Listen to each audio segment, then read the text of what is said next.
Le 3 mai 2000, une proposition de loi constitutionnelle portant sur l'accès au droit de vote des étrangers non communautaires était approuvée devant l'Assemblée nationale.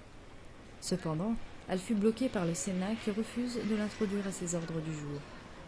À l'heure où de grands discours sur l'immigration sont prononcés, le collectif de votation citoyenne poursuit son combat par le biais de référendums symboliques et de rassemblements. Mes parents étant turcs, depuis une trentaine d'années, ils sont là, ils ne peuvent pas voter. Et on se pose la question, pourquoi? Alors que ces personnes payent leur impôt ici, ils vivent ici depuis une trentaine d'années. Et pourquoi ils n'ont pas le droit de voter? De l'autre côté, voilà, nous avons les citoyens européens, donc de la communauté européenne, qui peuvent voter au bout de 6 mois. Les immigrés, ils doivent également voter au niveau des élections locales. Il faut leur permettre d'être actifs sur le terrain. Et je pense qu'il y a un intérêt très fort de la part des étrangers, mais qu'il faut au niveau constitutionnel donner ce droit qui rentre dans les droits de l'homme, dans le cadre des droits de l'homme. Premièrement, on est l'un des pays de l'Union européenne et il y a des pays voisins qui ont accordé le droit de vote aux immigrés et nous, toujours pas. Et en même temps, il n'y a pas de raison qu'on puisse contribuer à l'essor économique, politique, social et culturel de la France et qu'au moment où il faut prendre des décisions, ne serait-ce que sur le plan local, que les étrangers ne puissent pas y participer, ça n'a aucun sens.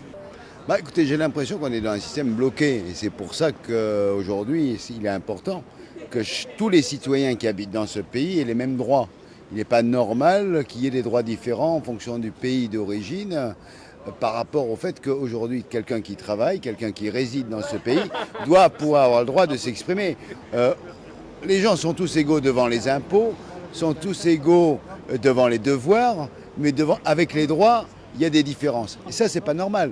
Donc c'est pour ça que je soutiens cette initiative et que je pense qu'il faut que sur tout le territoire, les gens se mobilisent, les citoyens, les organisations syndicales, les élus, pour qu'on modifie cette constitution française et qu'on introduise ce droit fondamental qui est le droit de vote pour tous. Et donc nous sommes un collectif d'associations qu'on appelle les ASIM, les associations issues de l'immigration, constituées de l'Association des Marocains en France, l'Association des travailleurs maghrébins en France, la Fédération des Tunisiens des deux rives et puis l'association de l'immigration turque. Dans la réforme constitutionnelle qui s'engage, on n'oublie pas le droit de vote aux étrangers, aux populations qui vivent, travaillent en France et qui subissent une des discriminations aujourd'hui les plus importantes qui fait qu'au fond, la France est devenue un pays de suffrage censitaire. On est revenu au XIXe siècle et à Louis-Philippe. Notre présence ici, c'est tout simplement parce qu'il y a un projet de loi qui est posé pour le changement de la Constitution pour renforcer la démocratie. Théoriquement, on est dans un débat pour transformer la Constitution, pour l'amender, pour l'améliorer.